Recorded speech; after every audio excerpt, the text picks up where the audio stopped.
What the FUD? Fear, uncertainty, and doubt. What the FUD? I want to invite you to never live another day with the annoying drunk monkey negative thoughts that create fear, uncertainty, and doubt. Because I honestly believe that you deserve to live the rest of your life in a state of profound peace, kicking some ass, living a great life of purpose and meaning. Now, if you're a high conscious go-getter, if you're a high conscious business owner, entrepreneur, leader, you're out there, you're an action taker, you're making stuff happen, and you're looking to discover an authentic way to be in that kind of action with inner peace, been looking for a way to rise above the distractions of the negativity, the stress, the unwanted anxiety that we feel, so you can focus on what really matters in your life, so you can kick ass, well, then your intuition has led you to the right spot. Because I think I just might be the guy that helps you to change the trajectory of your life forever so you can live the rest of your days in blissful peace, living an awesome life of purpose and meaning. Now, if we haven't formally met, that's crazy. I'm glad you're here. If we haven't formally met, my name is Matthew Ferry. And for nearly 3 decades, I've been an executive life coach and a spiritual teacher. I am the creator of a methodology. It's called the Rapid Enlightenment Process. I wrote about it in my best-selling book called Quiet Mind, Epic Life. If you haven't read that, you should totally read that. And just for fun, I write music. That was my music that you heard on the way in. I write and produce music. I've even written a Billboard charting song called You Won't See Me Cry.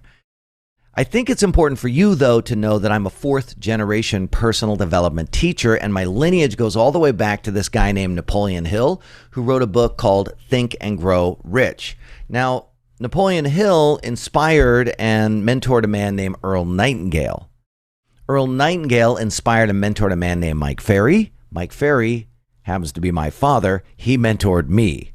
In other words, teaching happiness and success is literally in my blood. It's hard-coded in my genes. In fact, I started setting goals when I was only 5 years old. My father was working for Earl Nightingale at the time, and Earl was over at our house, and he sat me on his lap and walked me through the process of setting my first goal to get a new bike. I was hooked. I've been an avid goal setter ever since. And as an adult, I started coaching people on the phone to do all the things that I was doing in my life, to do all the things that I was experiencing. And I've been coaching on the phone before that was even a thing. I mean, before coaching was even a thing.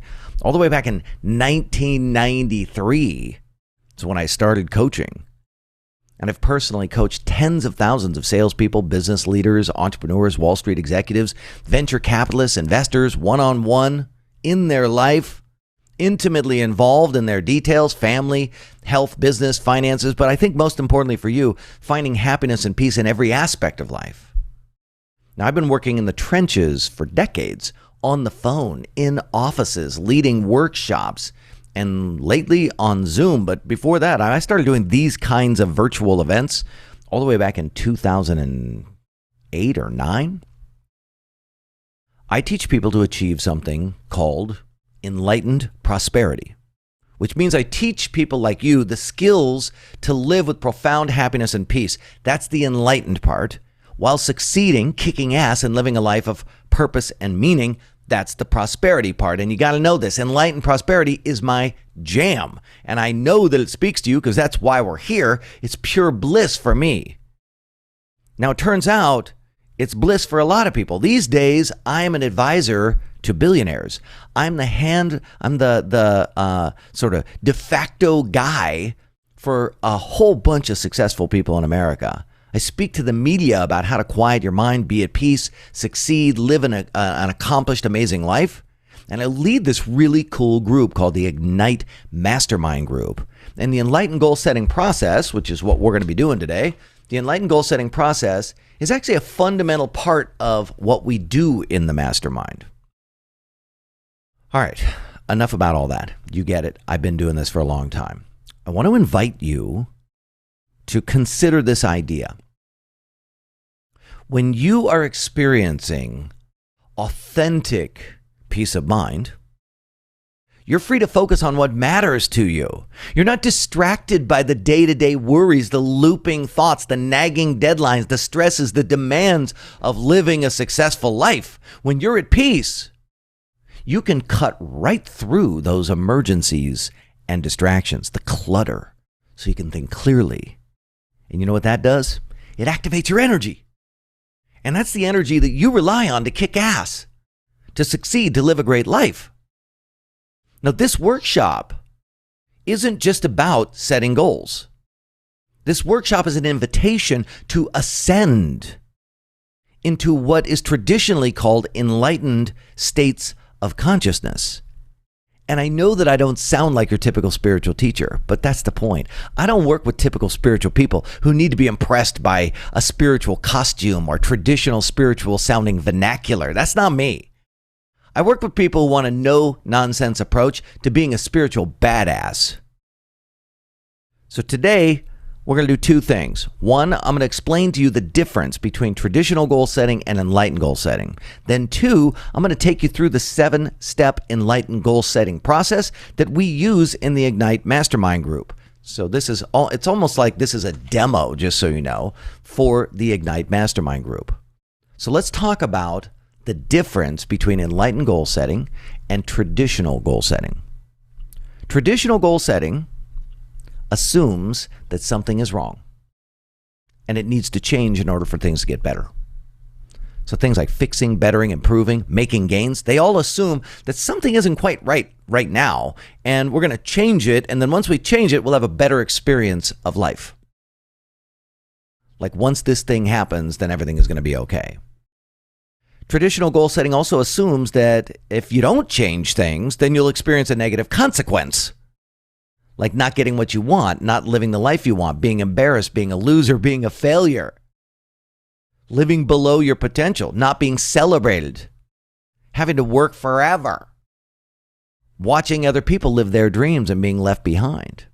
Let's workshop it a little bit. Will you do me a favor? Write down right now your most important goal at the moment. Do an abbreviated version. It doesn't have to be just make it mean something to you.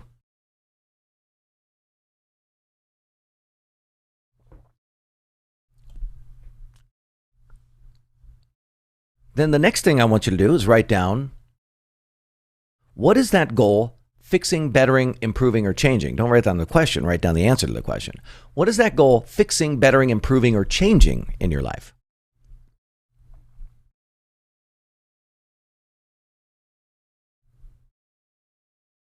And then write down, what is the negative future that your goal is designed to make sure doesn't happen?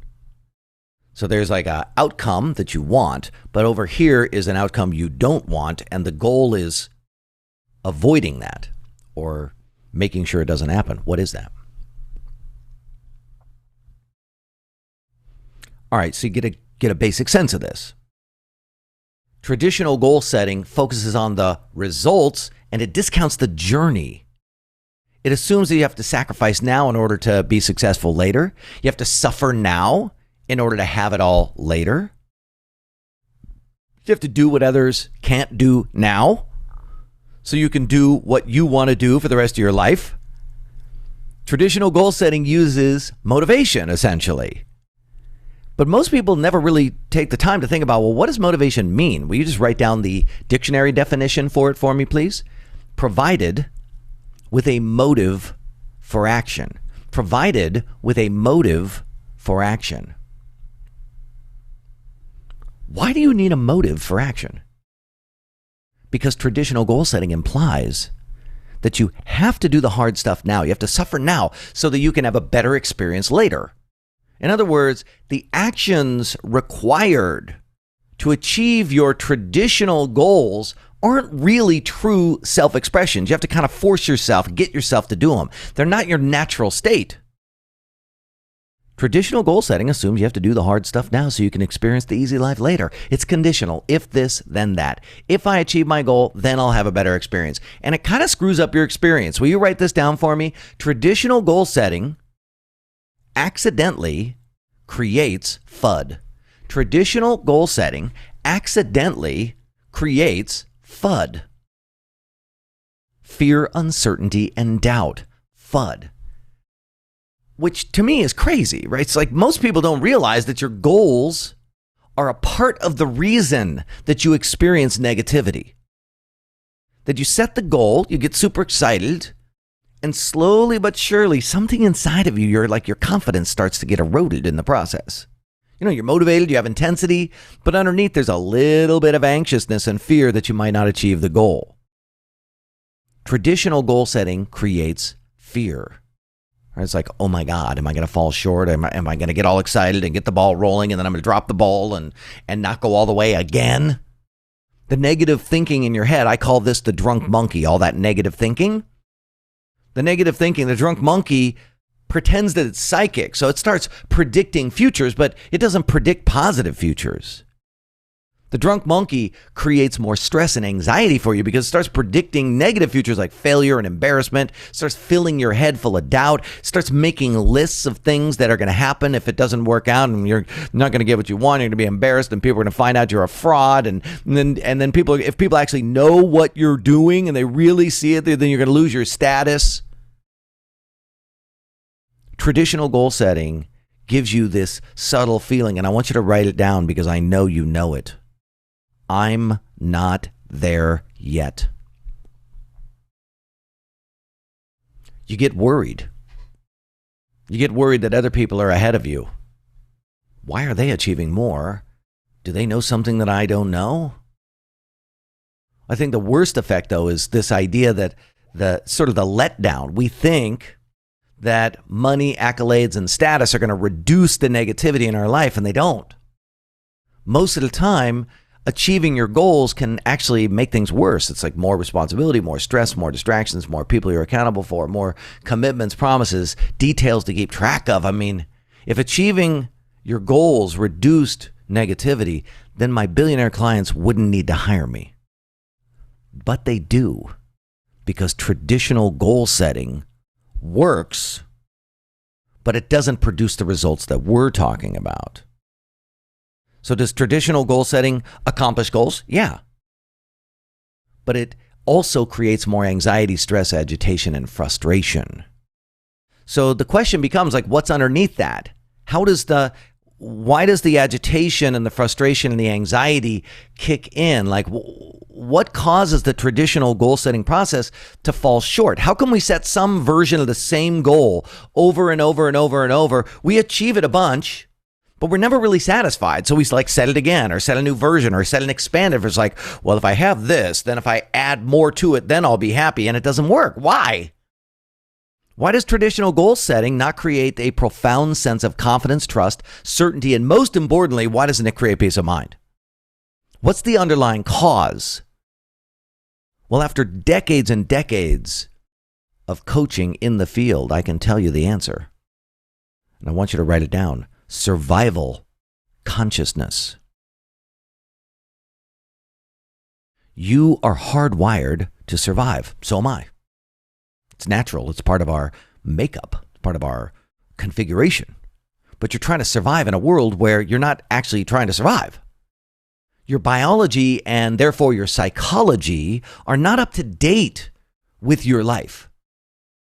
Your goals are sophisticated expressions of your instinct to survive, which is why they never satisfy you.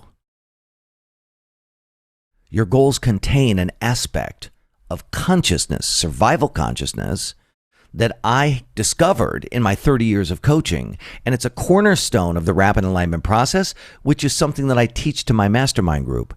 And it's called the hidden motives to survive. Now, you literally cannot fully achieve your goals in a way where you're satisfied and feel accomplished if you can't identify and release the hidden motives to survive. So no matter how much you achieve, if you don't identify and then release the hidden motives to survive in your goals, no matter how much you achieve, you're not going to feel satisfied. Now, the hidden motives are greed, grudge, hatred, victim, illogical rules, humble, traitor, resistance, lazy, and pride. And given who you are, that you would show up on this kind of training, given who you are, I would predict that your goals likely have very subtle expressions of pride, greed, humble, traitor. Now, obviously, we're not going to do a full assessment of your goals right now, right? That's a deep dive. That takes us 10 weeks in the Ignite Mastermind group just to deep dive and do some releasing around there. But I will say, I would love for you to consider joining me in that process. And I have opened up my schedule to talk to you personally about the mastermind. So I'll be sending you a link, okay? So at the end of the workshop, I'll send you a link so you can put some time on my calendar to talk to me about getting in the mastermind or just signing up if that's what you want to do. So stand by for that. Today, I want to make sure that you get something really, really important. Will you write this down for me? Will you write down, I am not in a survival situation. I am not in a survival situation. Will you write it down, please? Can we just be honest? You are living at the top of the food chain. You're not trying to make it through your day. Your life isn't about making sure that everyone in your family stays alive. You are way beyond those concerns. You're living a life about thriving. You are thriving. You're so damn high on the hog that you have the privilege of dreaming, optimizing, creating experiences, pursuing love, happiness, peace, fulfillment. You're so privileged that you can set goals that are focused on creating an awesome life of purpose and meaning. You're so stable that you want to experience a sense of accomplishment, fun, joy, family time, travel, adventure, status, choices, opportunities. Those are thriving intentions. And yet I am positive that you are currently a biological mismatch of reality. Will you write that down? Biological mismatch of reality. Biological mismatch of reality. See, I would be willing to bet that you have moments of doubt, concern, or used to get annoyed or frustrated going after your goals. And I'd be willing to bet that you might even have subtle moments of anxiety or down cycles or apathy, even short moments of dread. Those are indicators, my friend. Those are indicators. Every one of those experiences indicates that you are in a survival state. Those are survival responses. And yet the goals that you have are thriving goals. Your goals mismatch your reality. Negative thoughts, worry, doubt, agitation, frustration, moments of anger or anxiety, they're all telling you one thing. The unconscious motivation of your goals do not match the reality of your life. You are committed to thriving, but your goals are motivated by hidden motives to survive, and they're impeding your ability to live a life of purpose and meaning. I want to see if we can do something about that today. But let's talk about the qualities and characteristics of a goal-setting process that would work. Because as a man who's been accountable for thousands of people's happiness and success over the years, I was confronted with some really tough questions. Like, if goal setting is going to produce the result of authentic accomplishment and deep satisfaction, what would the qualities and characteristics have to be? And after decades of working in the trenches, I've come to the conclusion that there are 4 qualities and characteristics that would produce the result of authentic accomplishment and deep satisfaction. The first characteristic is so simple. It has to work. The goal setting process has to work. And I know that sounds like almost like moronic, right? Like, yeah, of course it has to work. No. You would be shocked to find out how many methods are complete bullshit that somebody just thought was a cool idea, and they wrote a book about it, or they did a seminar about it, or they tried to create a product around it. They try to get into the information marketing business. Unfortunately, my industry is full of bullshit. There's a very low barrier to entry. So the goal setting process needs to be tested, challenged, and refined over and over and over and over to make sure that it actually works. And my friend, that is exactly what I've been doing for the last 30 years. This is not pontificating. I'm not telling you my theories. I get paid millions of dollars by my clients because what I do works, period. Second characteristic. The goal setting process must eliminate FUD, fear, uncertainty, and doubt, because if it doesn't do that, you get distracted.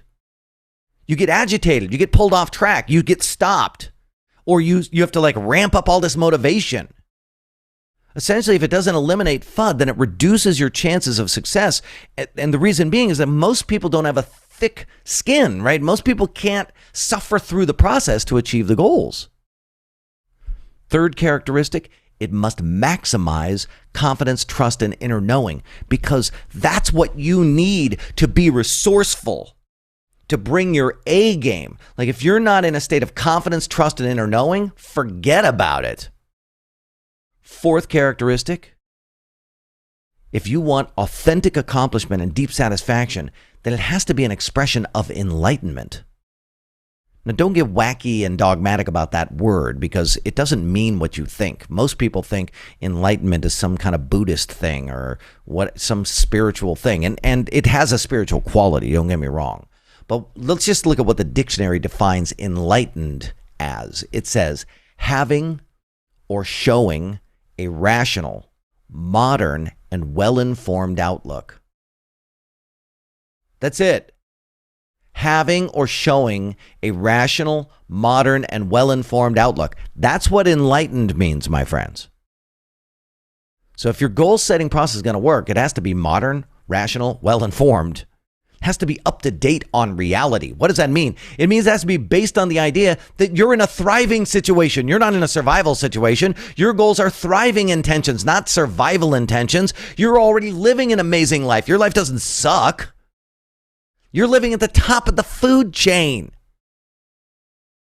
If we boil all of that down, we can boil it down to 3 words, and I want you to write them down for me. And this is the basis of the work that I do. Will you write down, all is well? All is well. If you start there, it's going to blow your mind what you can do. Now, that's an enlightened perspective. It's modern, it's rational, it's well-informed. And the thing to remember is, if the world doesn't appear like all is well to you, that's okay. It's just that you're suffering from the delusions of survival consciousness. And there's nothing wrong with that. Welcome to the effing club.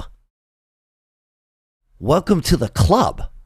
We're all suffering from survival delusions. It's only been about 100 years since we've come to this place where we are what's going to kill most people? Most people will die from what you eat and your stress.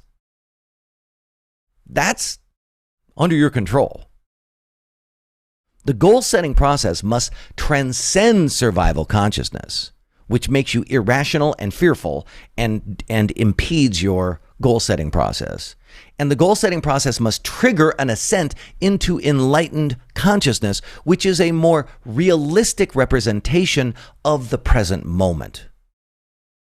And you know you're experiencing enlightened consciousness when you feel peace, tranquility, and deep satisfaction. That's a more realistic representation of this moment. And that's exactly what the enlightened goal setting process does. So, we say, step 1 in our process, distinguish the difference between enlightened and traditional. Check. Done. Let's declare phase 1 done, and let's move on.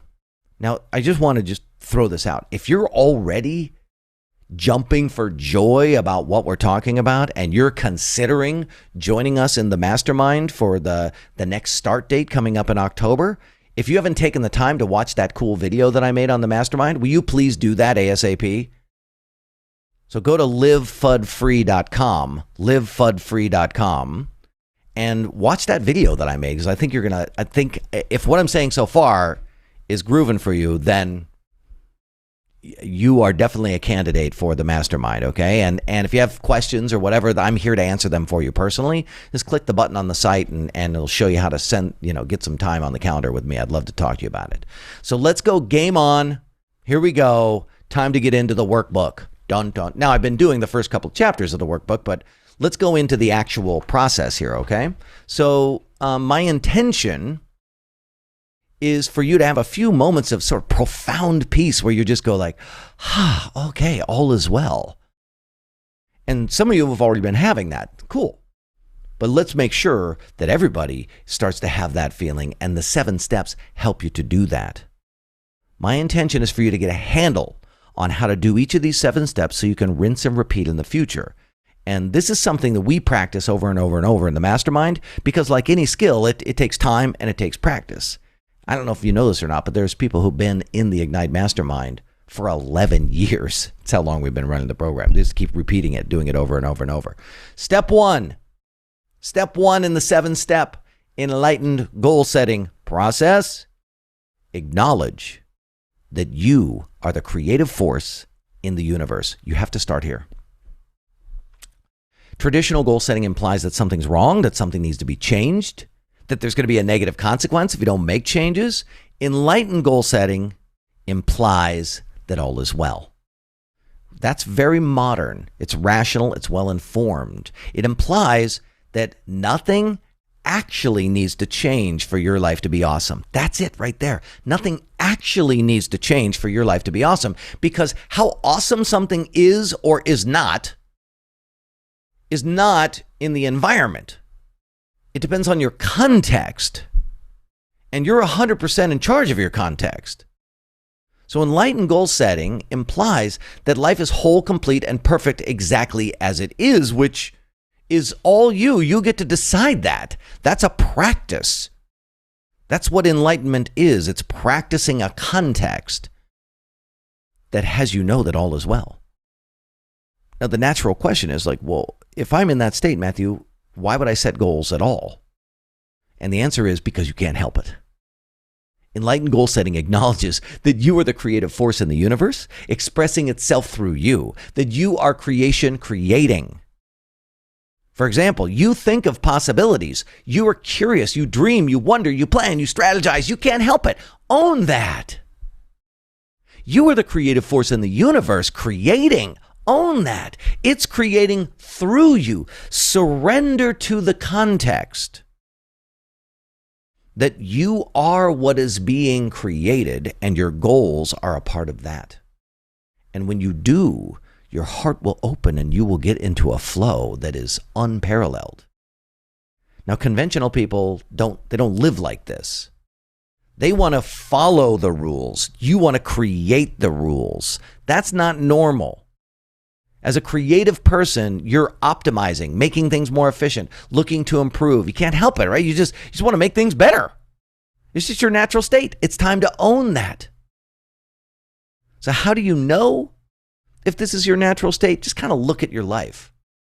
When you're in progress, when you're doing stuff, when you've got goals that are juicy and you're into them, you go into these incredible moments of flow, unity, oneness, joy. You have these glimpses of perfection. And when you're not architecting, creating, doing, making, moving life forward, you have this like little tiny bit of angst. That's not how normal people are. Like, you take short breaks from being a go-getter and taking things on and moving things forward, and then without warning, here comes the energy again to create and do something new. Enlightened goal setting acknowledges that your goals aren't your goals. Your goals are an expression of the universe coming into existence, and you are a part of that. You can't explain why you are so compelled to create what you create. You just do. You are creation creating. You are what is being created, and you can't separate yourself from what you create. Now, when you start to practice this context, when you put this into some kind of structure so that you're practicing this idea on a regular basis, you surrender. Your heart opens. You start to realize there's no reason for me to stress out about any of this.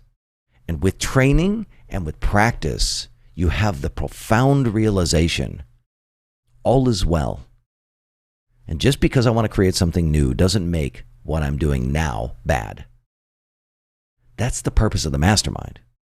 So step 1 is that you admit that you're the creative force in the universe, which is going to help you to surrender, to let go of guilt and obligation and force. And I just want you to imagine, like, what is life like without force and guilt and obligation? It's real freedom. Step number 2, it's time to do a little workshopping, okay? So the step 1 was contextual framework. Step 2 is actually getting underneath the hood.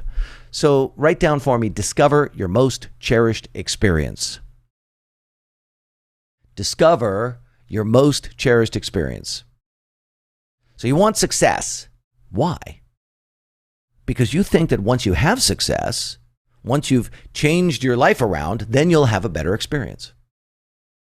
You want more money. Why? Because you think that once you get the money, then you can buy things and do things and change things around such that you'll have a better experience of life. You want more opportunities because you think the experience is going to be delicious. From an enlightened perspective, your life is really just a series of experiences, conscious or unconscious, delineated by time.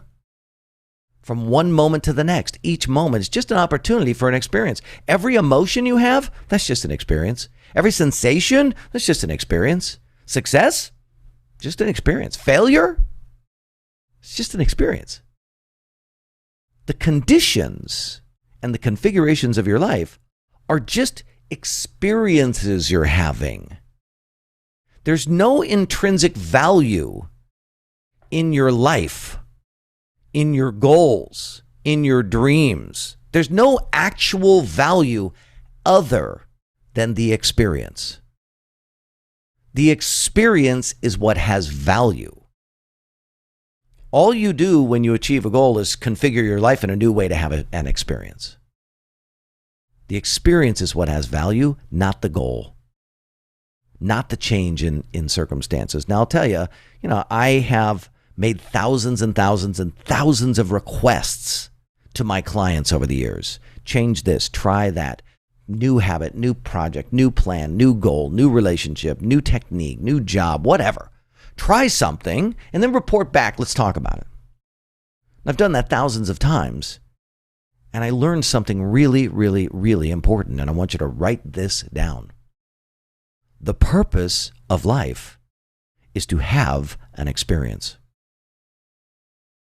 The purpose of life is to have an experience. Nothing more. That's it. And all that shit that you do and that you want and all of that stuff, it just creates an experience. You don't have to do any of it or accomplish any of it to have the experience that you want. The purpose of life is to have an experience. Now, of course, the drunk monkey in your head starts jumping up and down. Matthew, what are you talking about? What about my actual purpose? What about my destiny? What about leaving a legacy? And all those things are awesome ideas, but all they do is give you an experience. So if you embrace the enlightened perspective that the purpose of life is to have an experience, you will start to experience that feeling that all is well. It'll change your life forever because you already know that your goals don't actually give you the experience you want most of the time. Why? Because you're shooting for the wrong thing. You're shooting for the result, not the experience. You can't hit a bullseye if you don't know what the target is. So you achieve your goals, but it doesn't satisfy you in your bones because you set your sights on the wrong thing. Not if you can help it. I mean, let's just be honest, right? It's just like, that's just what we do. It's what we were taught. But what I want to do is point you in the right direction, point you in the direction of your actual target. And I call that target your most cherished experience. So I want to take you through 5 questions that are going to help you to get it defined, get it focused. These are called criteria questions. We'll start with that most important goal that you wrote down. So go look at that again. And that's question number 1. What's your most important goal right now? We already wrote it down. So let's go to question number 2. What's important about achieving that goal? Write down your answer to that question. What's important about achieving that goal for you?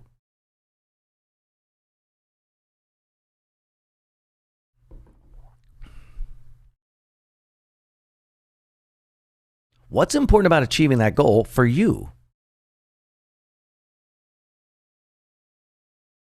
Then I want you to look at what you just wrote down. What will that answer do for you? So there was the goal. Then there's what's important about that goal. You wrote down an answer. Then I want to know, regarding that answer, what will that do for you? Take it a step farther.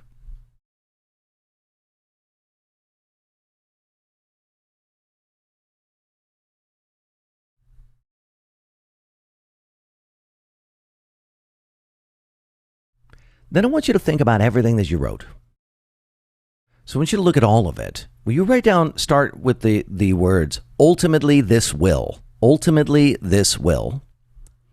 And then I want you to look at everything that you've written down so far and answer this question. Ultimately, what will all of this do for you? Boil it down.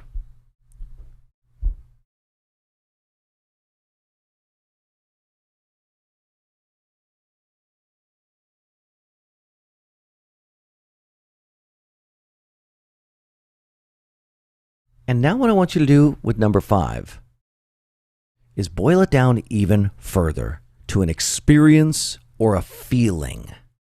If you had to boil it all down, then put it in the chat. I want to see what you have to say about this. Boil it all the way down to an experience or a feeling. What will all of this do for you? Put it in the chat. I want to see what you came up with.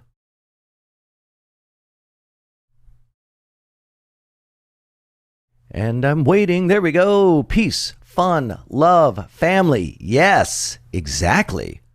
What else?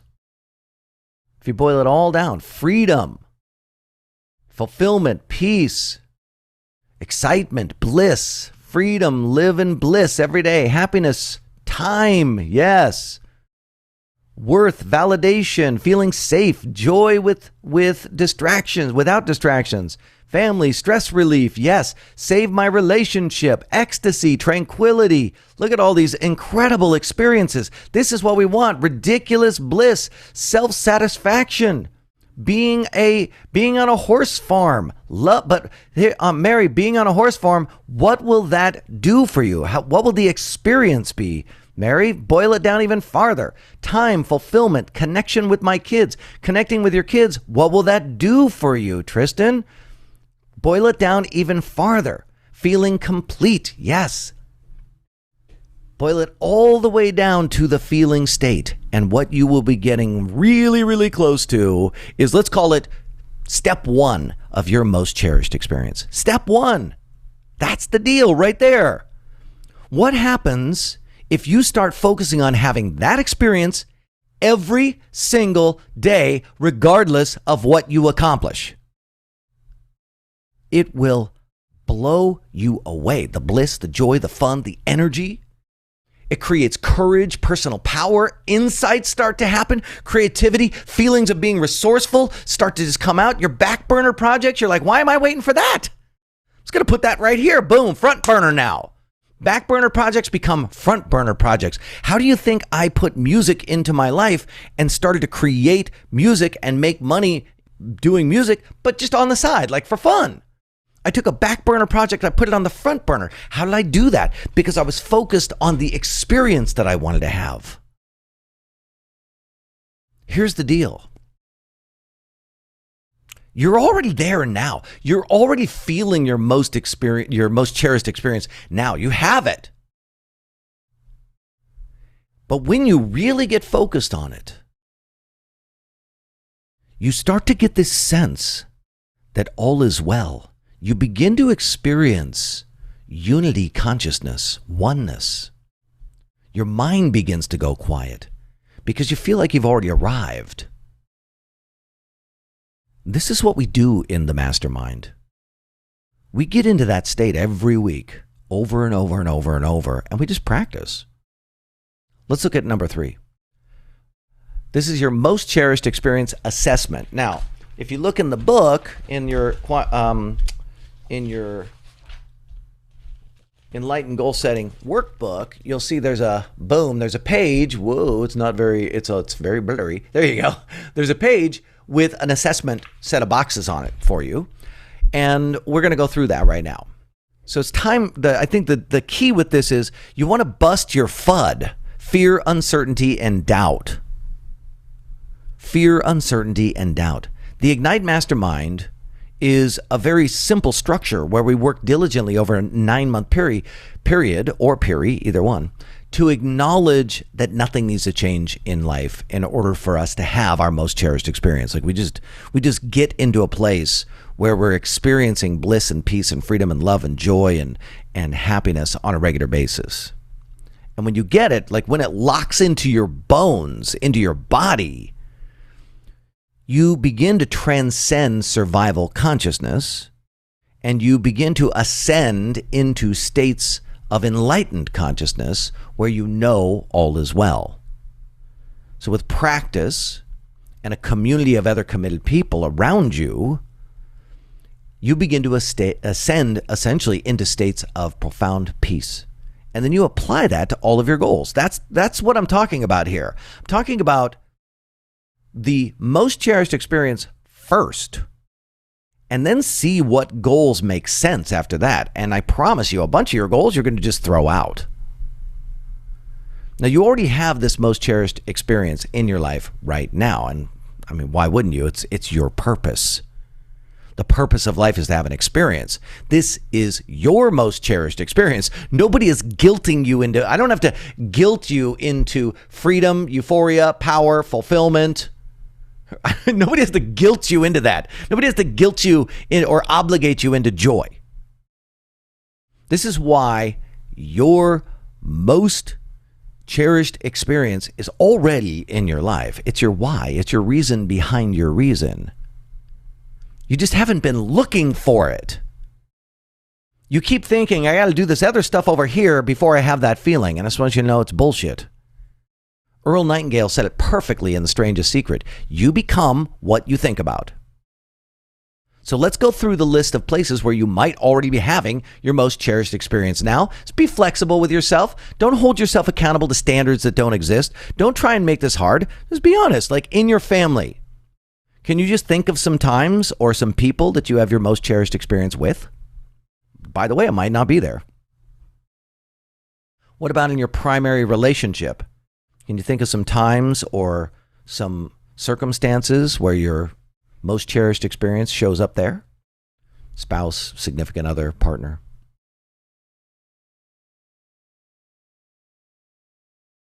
How about in your spiritual life? That might be a place where you get it, right? Where you start to, you have that experience. Or with your physical body. You're just brainstorming, you're just writing down any place where you already get this experience, even if it's just tiny, even if it's just a little bit. How about in your financial life? That's a place where people almost never experience it, and yet you can. Recreation, like play, fun, travel, that kind of thing. How about in the area of giving back? Your social life or professionally? So can you see that you are having your most cherished experience in some places? Maybe it's not a lot. That's okay. What's the goal?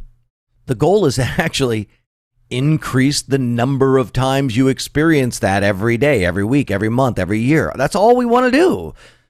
Your life will become so much more enriched, so much more fulfilled. You'll be so much more peaceful and have so much more positive feelings in your life when you get committed to having this experience. And I just want you to know, I'm committed to helping you discover how to live your life with enlightened prosperity. And your most cherished experience is one of the many tools in the rapid enlightenment process that I love to share with people. So let's look at step number 4. So some of you were with me this week and we got through 1, 2, and 3, but we didn't get through 4, 5, 6, and 7. So we're going to do that now. So you want to start using enlightened categories. That's really what step 4 is.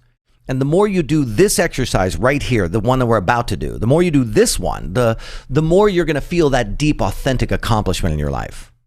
Like the more you do goals from the standpoint of your most cherished experience in these categories, the more satisfied you're going to become. And when you feel satisfied, you suddenly become eager for more. That's because you are the creative force in the universe. But that eagerness is not because something is wrong or needs to be fixed. Your eagerness is an expression of creation, creating through you. It is pure ecstasy when it happens. And you know the feeling, right? You've had those amazing new ideas that just, whoa, you just get so excited and energized by them. We want to see if we can begin to open that up on a regular basis for you. It doesn't happen all the time, but we want to see if we can really get that moving get your life moving in that direction. So let's begin the process of transforming your old traditional goals into enlightened goals. In the Ignite Mastermind group, we don't set goals in typical categories because I've discovered that the typical categories tend to make you more survival focused. We changed the categories over time, and we did that because when you set goals in these categories, they're in the book, so please get in there. When you set the goals in these categories, everything shifts. Now, we're not going to do all the categories today. I'm going to get you started. I'm going to show you how we do it, and then you're going to get going. Let's get 5 or 6 something categories done, okay? Will you write this down? Write down my objective is to express my most cherished experience in each category. My objective is to express my most cherished experience in each category, which is totally different from traditional goal setting, which says, I'm going to change my life so that I can feel something new. This process is, I'm going to have my most cherished experience now, and then I might do something new if I'm inspired. From that orientation, you have freedom, you have creativity, you have resourcefulness. From that orientation, your productivity goes bonkers. It accelerates massively because you're inspired and you're no longer grinding. You're no longer obligated and guilty. So what I want you to do is I want you to rate the category on a scale from 1 to 10. 10 means I'm having my most cherished experience. Your most cherished experience is all the stuff that you wrote into the chat here, right? So the word or words that you wrote about the experience you want. It's the same experience every time. It's just applied to different categories. So let's start off with relationship and people. How would you rate your most cherished experience in that category? Like, are you having it? How often? Like, what's going on there? Scale of 1 to 10. 1 is I'm never having it. 10 is I'm totally living it. Relationships and people. Then here's the most important question. What would make relationships and people a 10 in your most cherished experience? Focus on your most cherished experience. I'm going to teach you how we do it right now.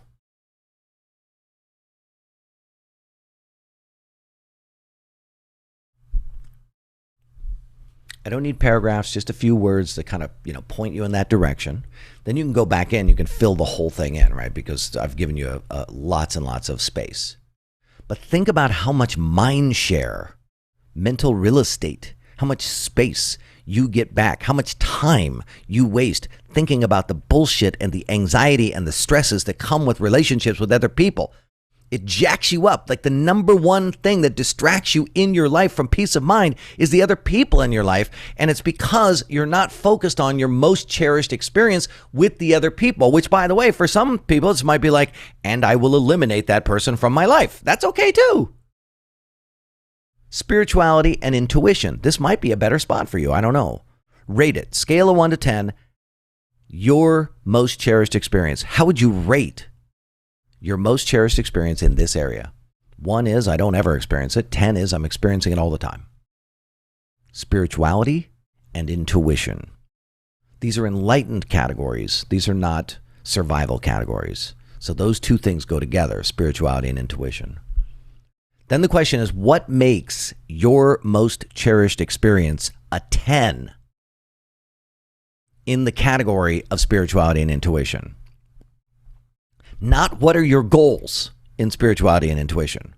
What makes your most cherished experience a 10 in spirituality and intuition?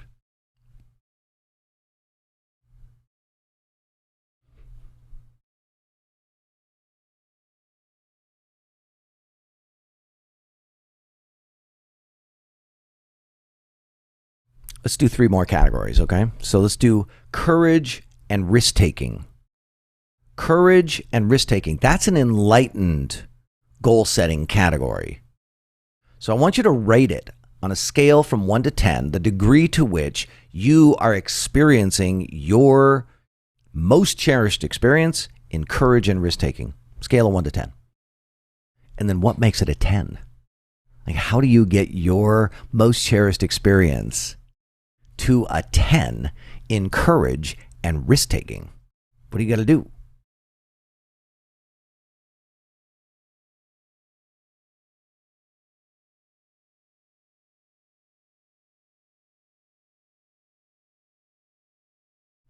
And then how much more awesome is your life going to be when taking risks creates your most cherished experience? Hello?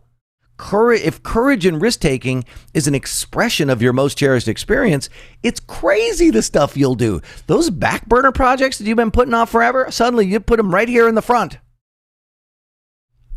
Let's do creativity and innovation, which is distinct. That is an enlightened category. Creativity and innovation. To what degree, scale of 1 to 10, are you experiencing your most cherished experience there? And then what makes it a 10? How do you get creativity and innovation to be an expression of your most cherished experience at a level 10? I can feel you trying to wrap your head around this. It takes practice. This is a totally new way to set goals, but it's a way that works. It's a way that you are going to be so effing satisfied. You're just going to be like, oh man, how did I get so damn lucky? Business and profession. We'll wrap it up here on business and profession, okay? So business and profession, and then you can continue on with money making and cash flow, investing in wealth creation, travel and recreation, body and well-being, okay? So you continue with those now that you got the sense of it, but let's do business and profession. Rate it, scale of 1 to 10, your experience of your most cherished experience. And then what makes it a 10?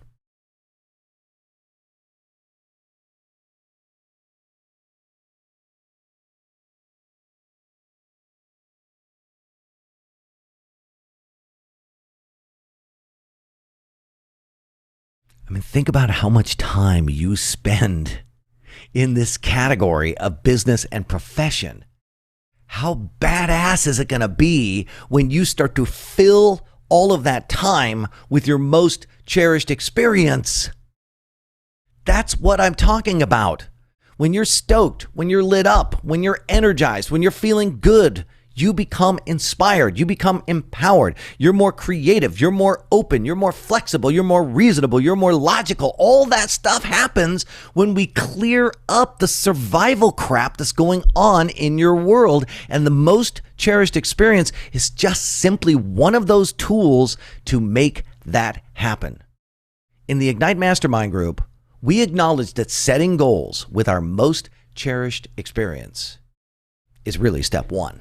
It's step 1 because you've set some kind of these goals before, right? We set goals at the beginning of every one of our 4 modules. So in the Ignite Mastermind group, we do the Quiet Mind curriculum and we go through 4 modules and we set goals at the beginning and then we use the module to release the blocks to experiencing our most cherished experience, to experiencing bliss and joy and peace and fun and love and certainty and confidence, all of it.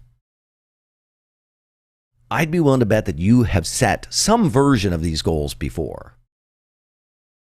And something's blocking them from coming into being. Something is blocking you from doing what it takes. Something's blocking you from learning something new or making an important decision or making an important request. Let's see if we can unblock some of that stuff using step 5, 6, and 7. So step 5, release your rules and standards. Wow, this is important. Release your rules and standards. You have illogical rules. illogical standards that keep you grinding and struggling with your goals.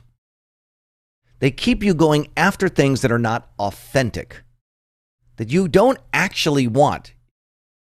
You just think you need. Illogical rules are a hidden motive to survive.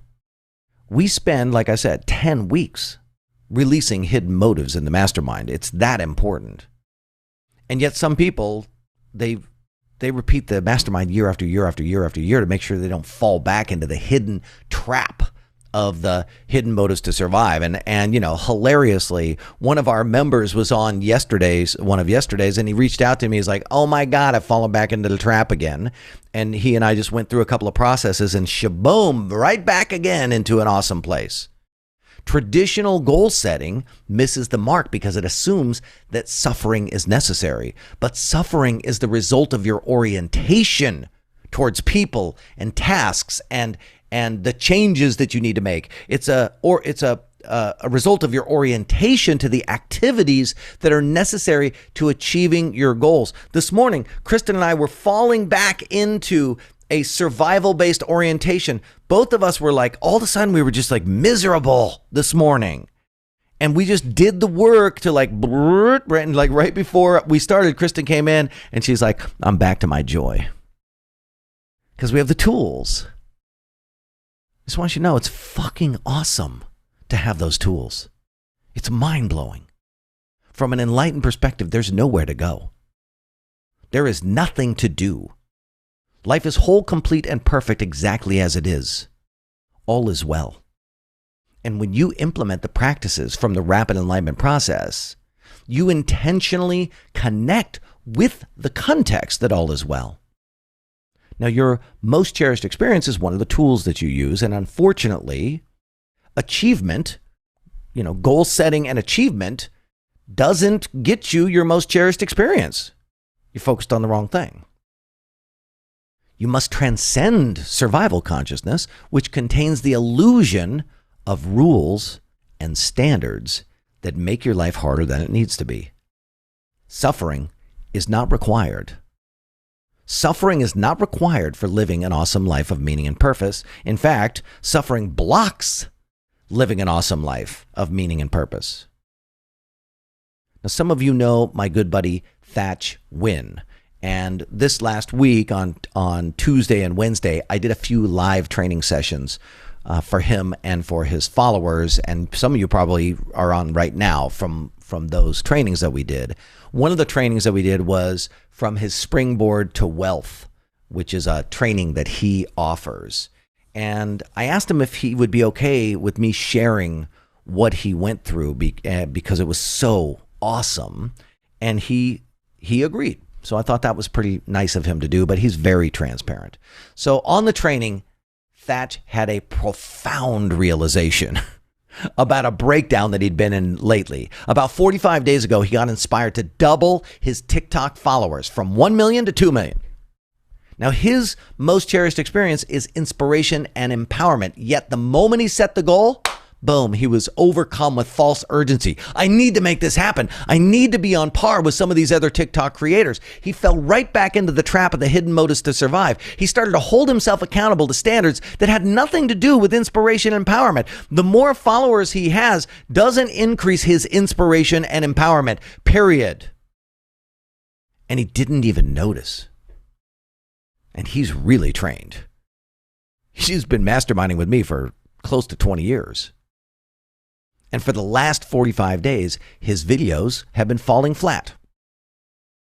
He's felt this stress and anxiety and he's felt debilitated by what he's trying to accomplish. But here's the thing. He's living the most awesome life. You can't even imagine the life that he's living. And yet he feels like shit.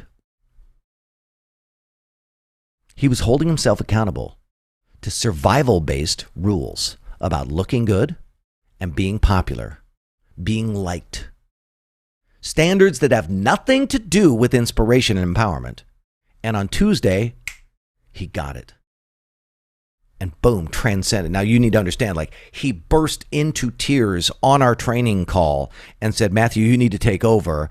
And we watched him weep as he released and let go of the insanity that he bought into. His peace was gone, but suddenly it was returning again. And he was sort of mourning the 45 days and let it go. His joy returned. And he accelerated again. In fact, he's really just in the investing business. That's his deal. And he did 2 deals that day that made him $1 million each. And he had been on like this pretty gnarly dry spell before that. Did what we do cause him to be a better investor? No, it's just that he got out of the illusions. So I want you to go back to your goals that you've written down, and I want you to identify at least one area where you feel stuck and just circle it. Identify one area that you have been feeling stuck. Circle that area.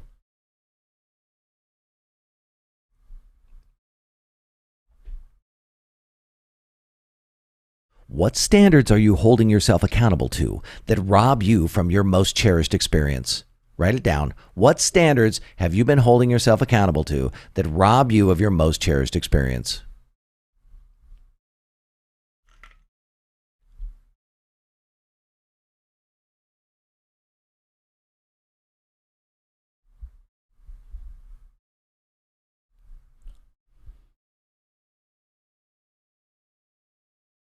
Now, contained within survival consciousness are irrational, survival-based imperatives.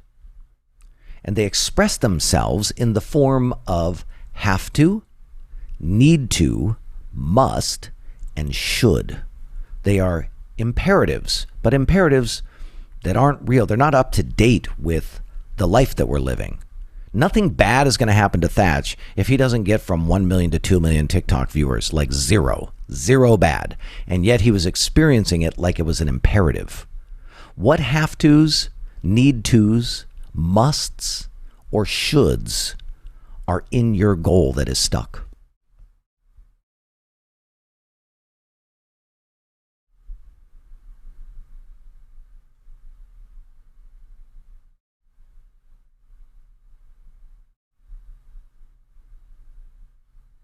Survival consciousness creates the illusion that once the conditions of your life change, then you will experience what you want. And this turns out to be false. Turns out that it puts you into a position like you're a donkey with a carrot on a stick out in front of you, perpetually wanting, perpetually desiring, but never getting there, always dissatisfied, always hungry. What lies are you telling yourself that imply that when these external things change, I will have my most cherished experience? Distinguish the lies you're telling yourself. When these things change, then I'll have my most cherished experience.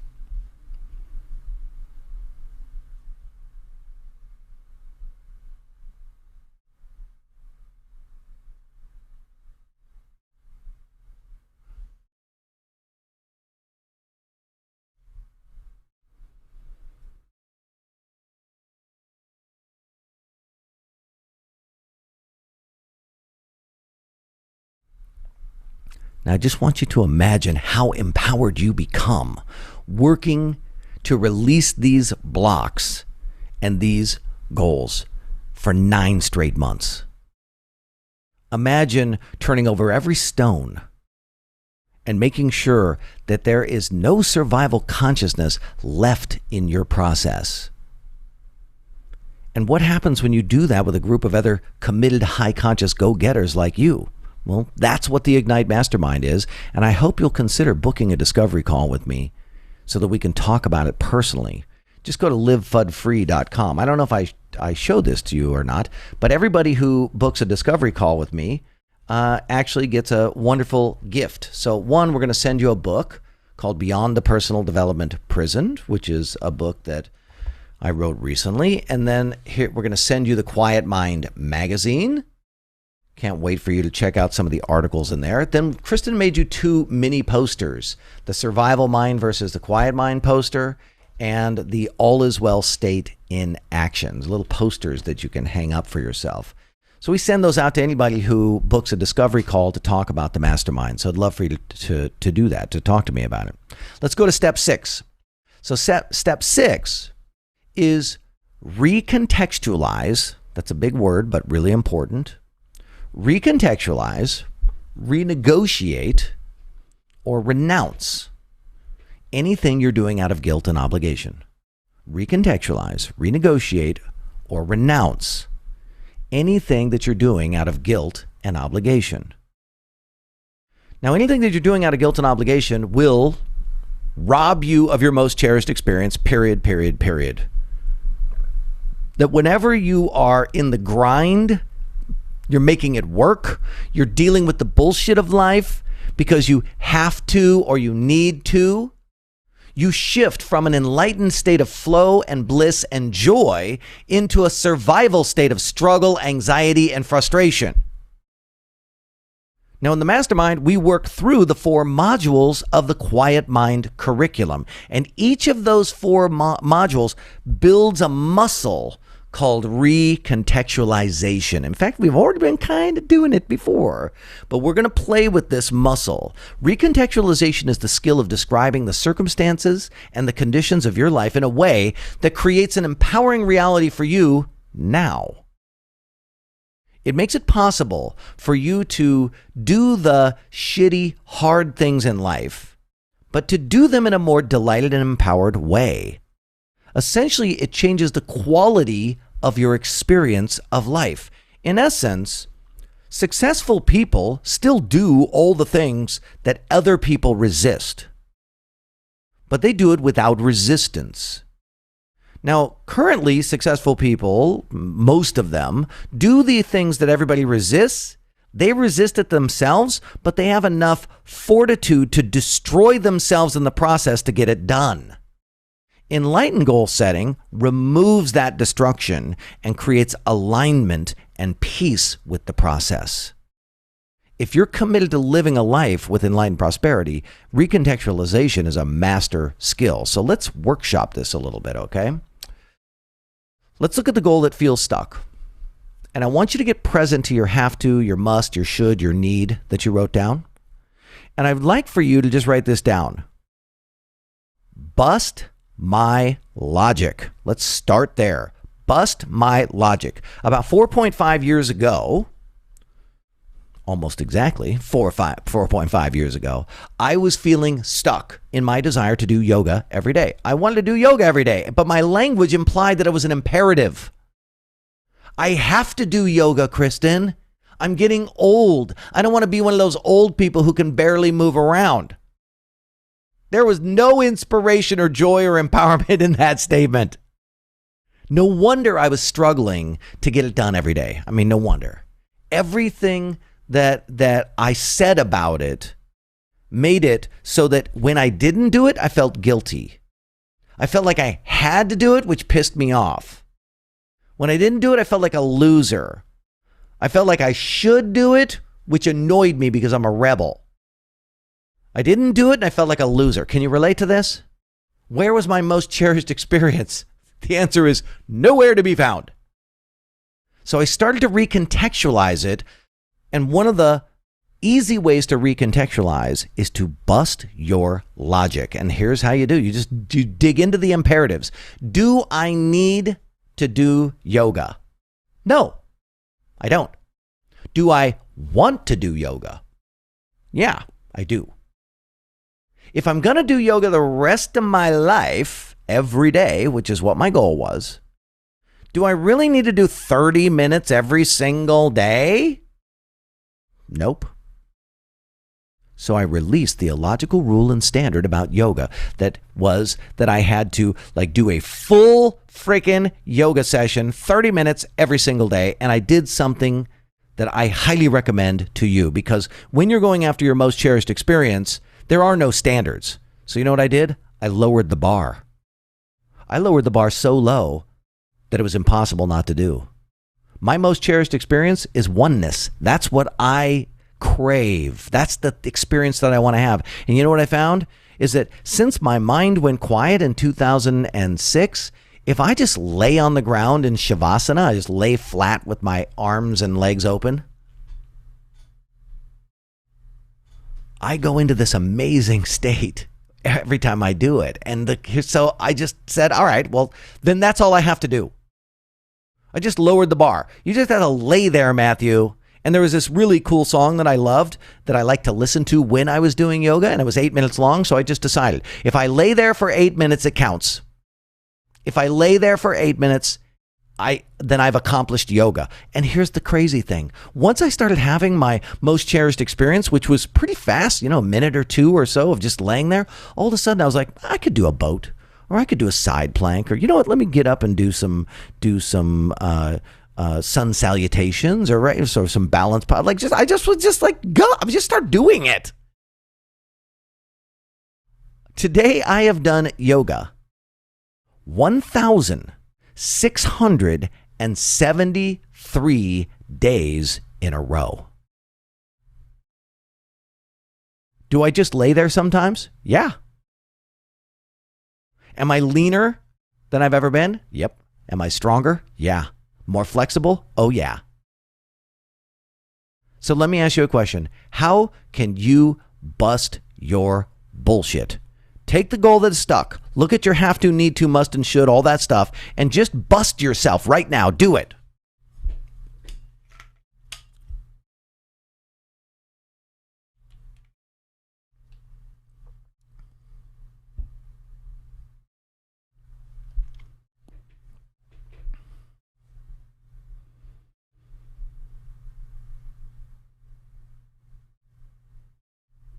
Think about how much more enriching and fulfilling your life is going to be when you no longer put up with things that make you feel guilt and obligation. Let's bring it home, ladies and gentlemen, with step number 7, my favorite. Step number 7, the thing that changed my life, the thing that made my life actually become what it is today. Will you write down create structure? Create structure. Create structure, of course, so you can achieve your most cherished experience. That's the structure we're looking for. My friends, when my mind went completely quiet, and when I say completely quiet, I mean I entered into this crazy state of oneness and unity with all of life.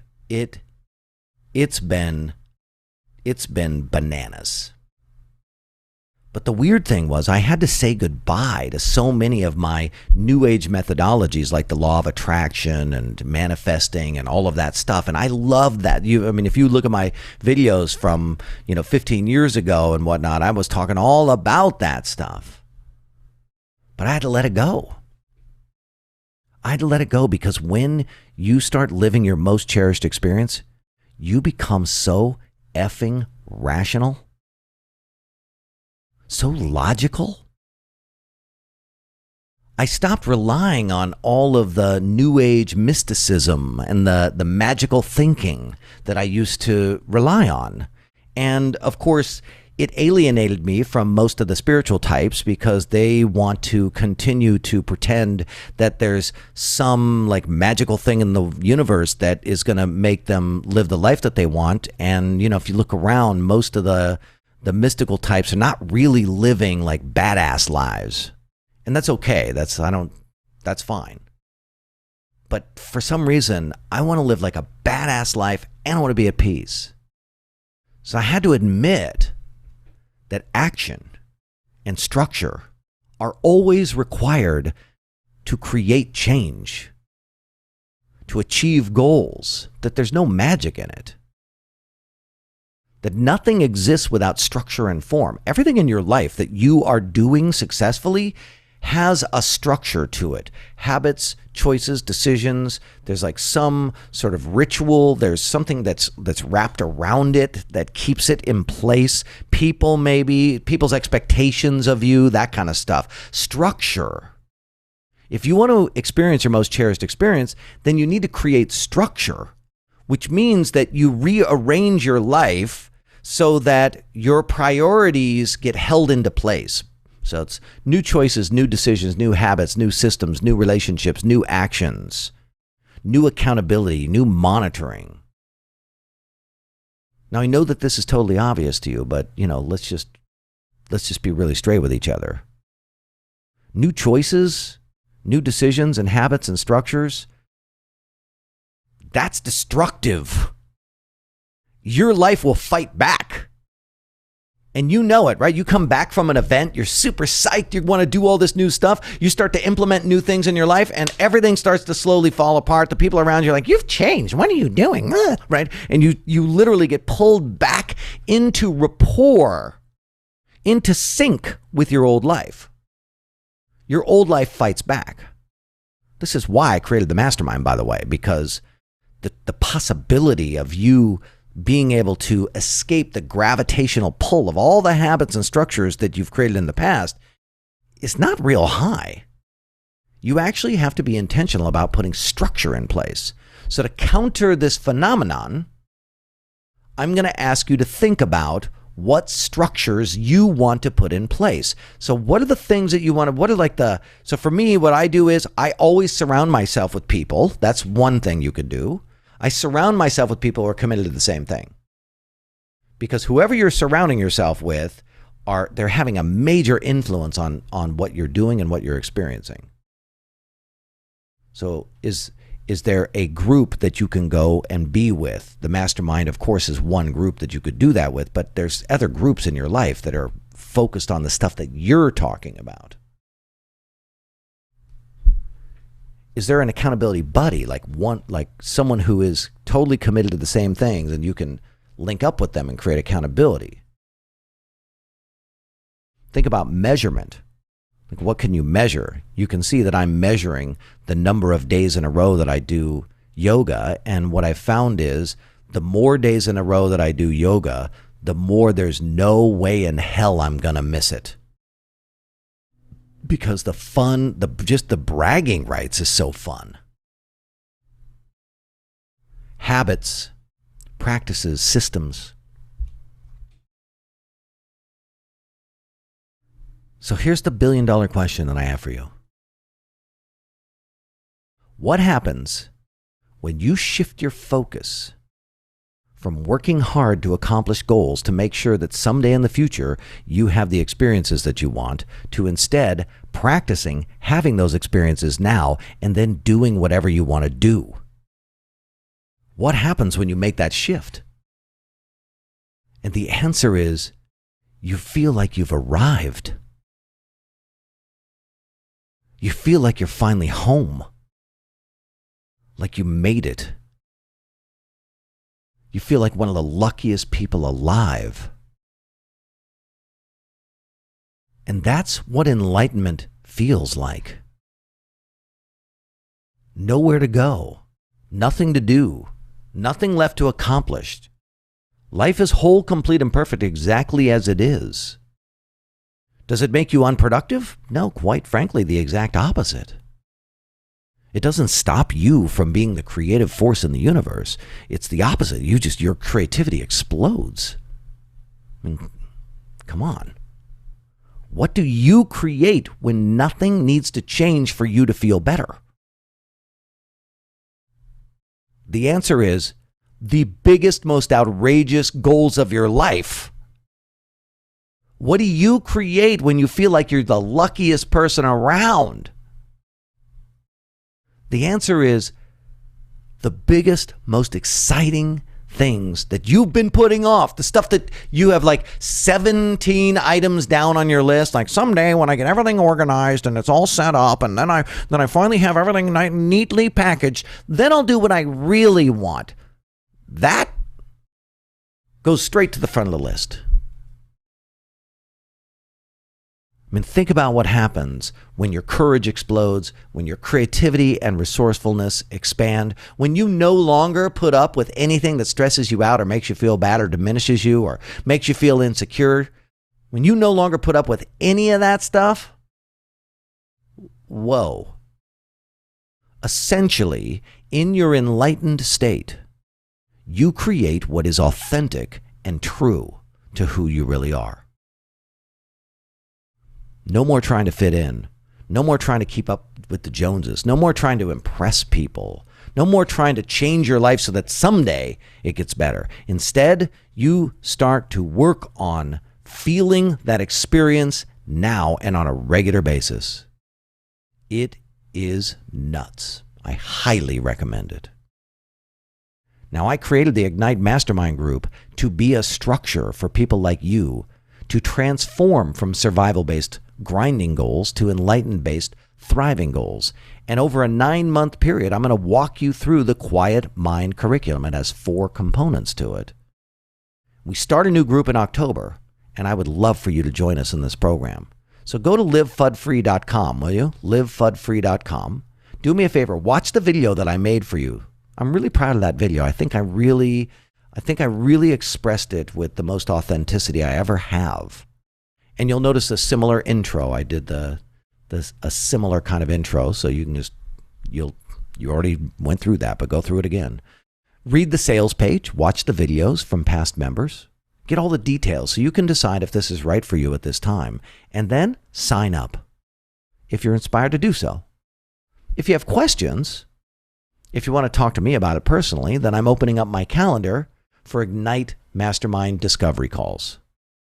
And it's specific to that. I'm not opening my calendar up to talk to you about whatever. I'm opening my calendar up to talk to you about the Ignite Mastermind because I'd love for you to join. Now, I'm going to be sending you an email invitation with a link to the page with the video and the details and how to sign up and how to book a call with me, all that. If you are ready to completely change your life from stress and struggle, pushing, forcing, grinding, if you want to get your life to a place where it's easy, effortless, and enjoyable, where you're living a life where your most cherished dreams are being expressed every day, if you want to learn how to live with a quiet, peaceful mind while kicking some ass in life, then please give yourself the gift of being a part of my mastermind. I'd love to be a part of that process with you.